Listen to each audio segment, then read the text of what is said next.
osalinga moto kasi na bolingo na yo papa osalinga moto nakeseni na nyama eyazangi mpe moto nakeseni na sosonta bangulu lipopotame ngai nakeseni na bambwa nakeseni na bamakaku nakeseni na basoso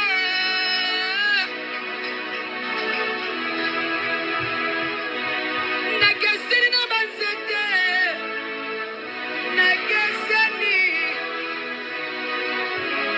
eyaya nafuti oni oyo bolimbo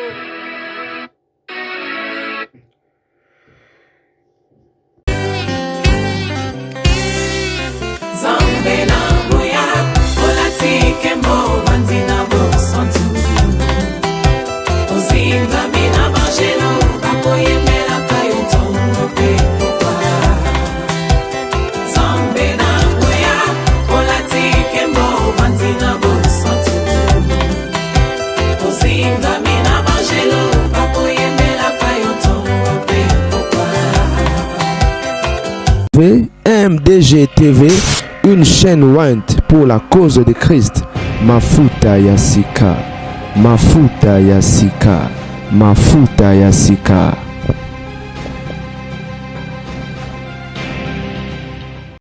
Moto ya MDG TV mafuta ya sika. Zali na grande dame avec un grand G kana kataya. Actualité bandeko babolingo to ebi avant ba mutu bana na mboka et matière ezalaki ya kosakana te na réseaux sociaux. Et y compris dossier andeko na biso femme Tamar tozana besoin to bandela te biso nyonso ba congolais to yebi eloko nini elekaki et na nini ezoleka actuellement la vie andeko na biso. Je crois il y a quelques jours passé na tshela bino émission à Saratola. Alors qu'est-ce qui se passe actuellement? Image au bautu komona ezali il y a 2 jours passés soki na bosanité oui. Et certes, Tamar Azaki na concert semaine passée. Le 25, je crois, Azaki semaine passée. Ouais, quand on a basala bablon na bango soki ya bazo soki ya bani. Azaki na concert mo on dirait le 25 na habité soki na zo bien hier. Fala beta concert mais azala quitté, amona na quitté. Aya quitté. Ndelo esala kike et ba émission bomona ki wana esalemaki parce que les gens s'inquiètent. Bato wana komi tungisa vraiment oh mais c'est que ndeko situation est grave et baluka koluka koyeba mais malheureusement bisika azali baza ko permettre te bato baya. Et qu'est-ce qui s'est passé selon mutu o atindelinga image oyo tellement bato ba salela ki yango makelele mobali a juillet aye na ye vendredi wana aye na ye na culte à PC micro juste pour 1 minute, s'occuper 2 minutes, ou on a quelques minutes, au bon moment, il y a un yembi wana. Et bien, on a congolais, maman, et comme système, il y a caméra pembeni, kala inga ou kala technique, bato ba message ozo ba image, ba image. Selon de ko wana lobi nanga ke, mobile amona ki tellement likambongo et bato ba tshela ngo makelele, nde yango asala ki sembla aya la Tamar ayembisa ndinga yembisa wana moi 1 minute quelques minutes wana et puis après pona et mekaka juste ko laver mitou abato par rapport à tout ce qui est en train de se dire. Donc au bomoni eleki a 2-3 jours parce que moi j'ai dit à la personne bon ta mususu pe abandi ko se rétablir malembe parce que après tout ko bobo sanate a outi maladie ou encore aza maladie. Et j'ai loko ezui mikolo ezui pena mikolo depuis Tamar azongi Kinshasa to kende ba 3 semaines déjà je crois depuis Tamar azongi kina. Et donc toyebi toyokaki ba masolo ndenge na aéroport mutu esalaki soki ndenge nini na ndenge azongaki akende ndako aza komela bakisi et certainement peut-être abandi ko se rétablir moke donc pour dire que elle est convalescente. Donc soki ata yoki bien akoyoka bien mbala moko te ndenge sengeli ayoka. Et puis aya mbala moko kobanda kobeta ba concert na koteya. C'est tout à fait normal. Wana ngande na ebisaki ndeko wana, c'est tout à fait normal. Et ezala modèle otomoneli ya lobi non non non non non. Eza ke mobali azo retromper vigilance alingi juste à divertir bateau. Mais est-il que la sœur est toujours souffrant, aza vraiment bien te et aza komelise bakisi ka na ndaku na place amema ye na hôpital, na place akende ye na telema to pe na CNSP parce que ndeko aza na ba problème tout ça. Bon, lisolo ya makambo motu na ndenge bandela na koyela bino dossier wana si tout va bien peut-être demain parce que il paraîtrait ndenge toyoki bino boyebi kaka congolais congolais vraiment soki likambo ezali en tout cas alinga kolandela ntina source nini eleka ekendaka ndenge nini ezongaka ndenge nini mataka ndenge nini ekitaka ndenge nini ekotaka ndenge nini ebimaka ndenge nini kaka mpo bayeba nini mpenza eza koleka. Et je crois vous avoir dit que eza eloko moko eza héréditaire dans la famille parce que sa maman asouffraka mpe malade wana ndenge toyokaki na barimer. Bon, naoyela bino dossier wana nsima, naoyela bino dossier wana ndenge makambo yango ebandelaka. Eza lisolo moko ya mwa pasi, eza lisolo moko ya mwa mawa, ya mwa pasi mpe mawa. Mais est-il ke eloko na kosinga kaka na bayi ke to continue kobondela mpona ndeko na biso. Toyebi te ntango mosusu mpe bandenge bato bazoloba eza ya solo. Bon, ntango mosusu mpe eza mpe bongo mpenza te parce que selon cette sœur qui m'a envoyé l'image abi na ngai parce que ayebi nani Tamar personnellement basololaka, mais sauf que baza na accès te, baza na droit okende kotala ye te, bana droit okende kotala ye te. Mobali atie ba restriction alingi vraiment bato bamona Tamar te, yango bango bazo s'inquiéter babi certainement mobali aza kokangeleka na ndako apesaki bakisi soki ya ndenge nini. Yango wana na place akende kozwisa ye traitement oyo eza kaka keno aye kosala sembla mpona kolakisa bato kaka keno Tamar aza bien, pourtant Tamar aza toujours malade. Bon, et cause a pas bani ko se rétablir moke, mais est-il que elle est convalescente mbala mo ozonga rate makasi ya bana kosala makambo nyonso ndenge sengela sala yango. Nga na yebisaki bo totala nani to observer, oui to observer nanu laissons les temps au temps ndenge vendredi oyo ayembaki tozela ta mosusu so topesi yango susu ata mwa 1 ou 2 semaines et peut-être au monde peut-être il doit réapparaître. Mais au cas où signe de vie ezaka raté, en tout cas wana choix kozala te tozala obligé to salela ngo makelele. Mais oui, parce que Tamar aza personnage public, Tamar azali ndeko na biso, Tamar azali moto oyo bato bele balandaka oyo na nzela na ye et bazwaka réconfort. Moi je crois 2 ou 3 personnes basi bakomelinga mpona dossier ya Tamar, moko abengaki nga même kobenga me disant que maman nga nalandaka Tamar e banzembo ya Tamar so nazoyoka ngo efortifiaka ngai. Sikoyo par rapport a bamakambo ndenge ezokende na comprendre te, vous comprenez? Donc quelque part azali réconfort mpona bato ebele, elle est une bénédiction. Du coup tokotika kaka ndenge wana te, si on peut aider ata na koloba oyo ya pamba famille na ye peut-être bazwa likambo yango akere to pas en considération baluka solution mpona mwana na bango. Moi je crois que mabe moko te eza place wana.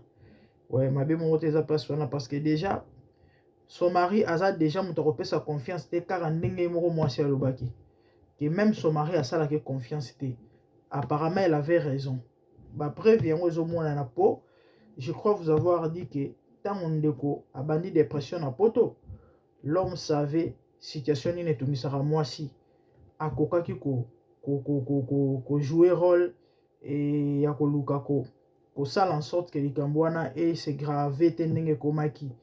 Malheureusement a intervenir te, au contraire a accompagner mwasi na badélire pendant kayebi ke mwasi azala na problème ya motu.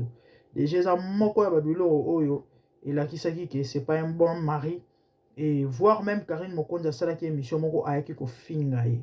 Bino boyebi et Tamar asalaki vidéo moko sur Karine Mokonzi, donc basololaka bato mosusu bakende même plus loin en disant que baza ba master.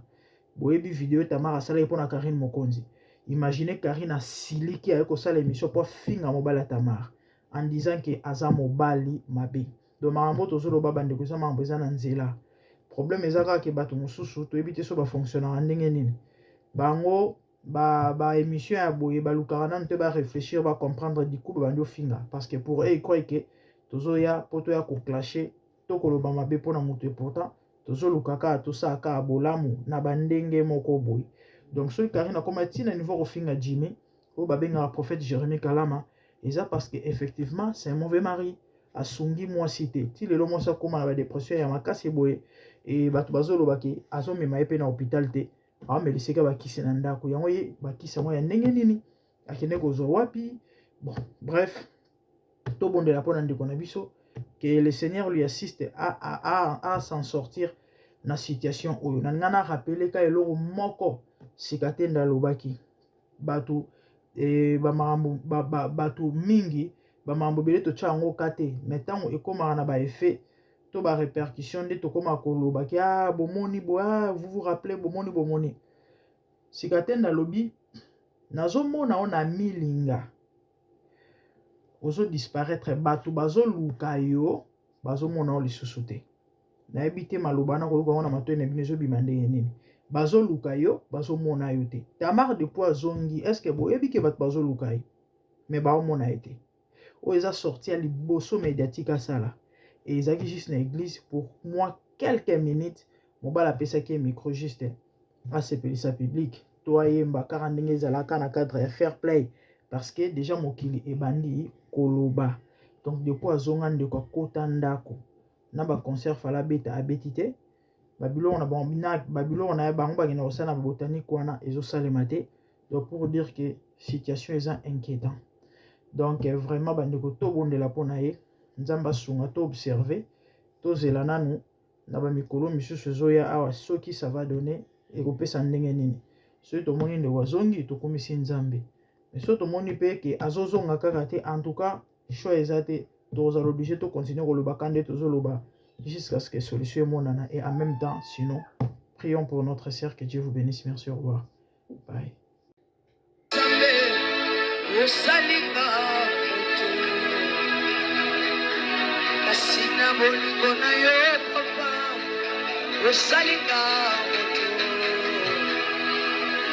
Nakeseni na nyama ya zangi bomoto nakeseni na sosonta bangulu lipopotame bai nakeseni na bambwa nakeseni na bamakaku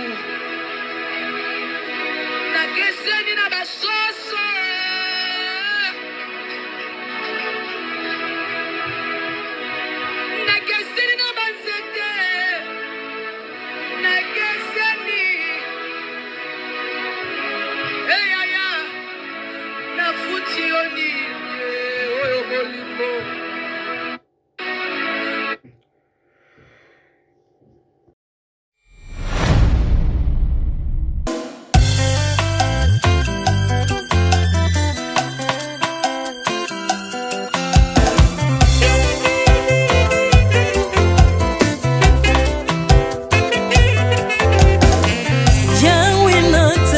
mokili oyo namoni te natangi na histoire ya monde namoni te naluki nayemba pete toze po passer Seigneur je n'ai pas pris non plus entendu parler oya kokalala yo Yesu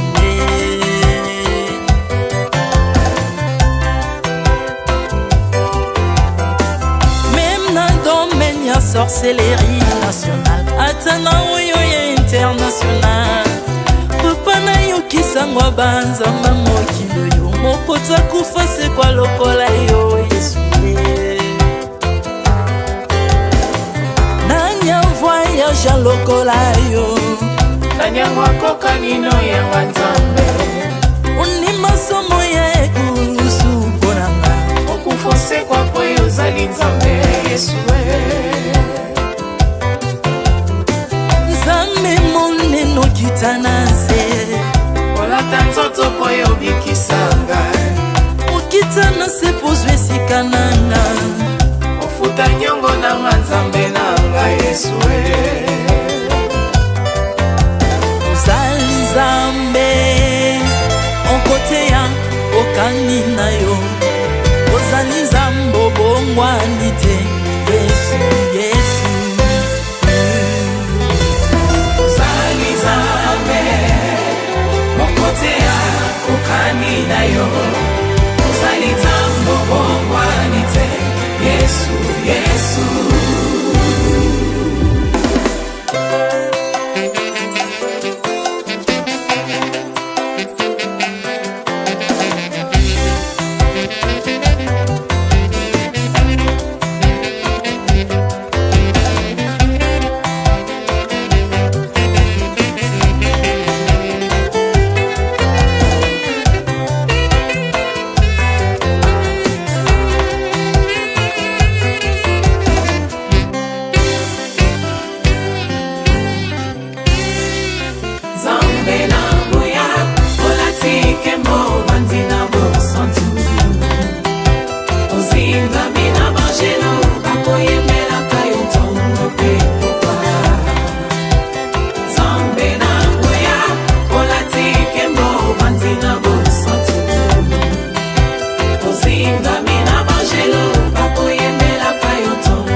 Ozali Nzambe na bomoi papa.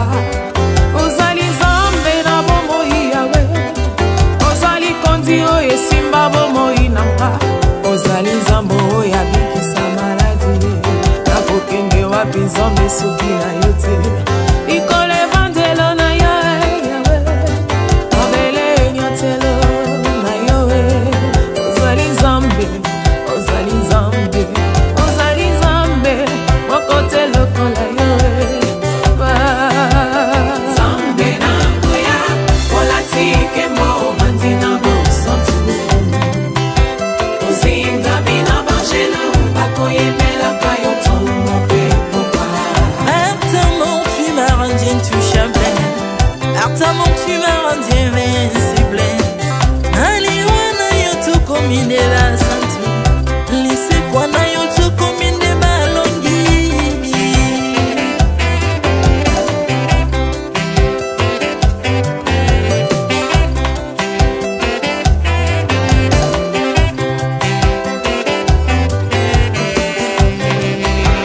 Nzambe na ngoya olatike mo vandina bosantu.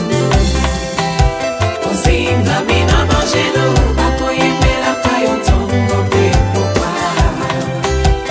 Nzambe na ngoya olatike mo vandina bosantu. Ozinga bina bangelo bakoyemela kayo tongo pe popa. Autrefois ngai nazalaki binzo ndoki akolia nga lolinga lingi. Mais par son son na se métamorphosé. Osimingo sambwe maladi na miso. Olingo baby naza toxiqué grâce à lui.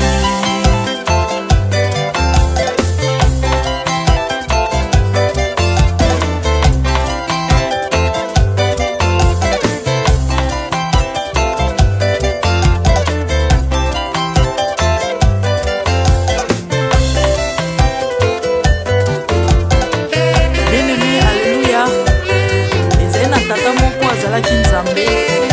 Ntango akufi badepsine balobi keno akosekwa mpo Nzambe bakristo pasi. Alors mpo bafasilite lisekwa na ye bakunda ye mutu libanda. Mpo ntango akolamuka abimaki elingala moko. Mais comme Nzambe na biso alinga kokambola gloire na moto te, lobi nango na ntongo baya kokuta bangulu basepelisa mutu ya Nzambe na bango. Yango bien-aimé bato wana bakoma oyo biso toliaka ngulu te po milimo mabe ekotaka na ngulu. Mais soki bino boliaka ngulu te po milimo mabe ekota na ngulu, bomelaka mai te po milimo mabe ekotaka na mai. Yango tokumisa Nzambe po akufa asekwa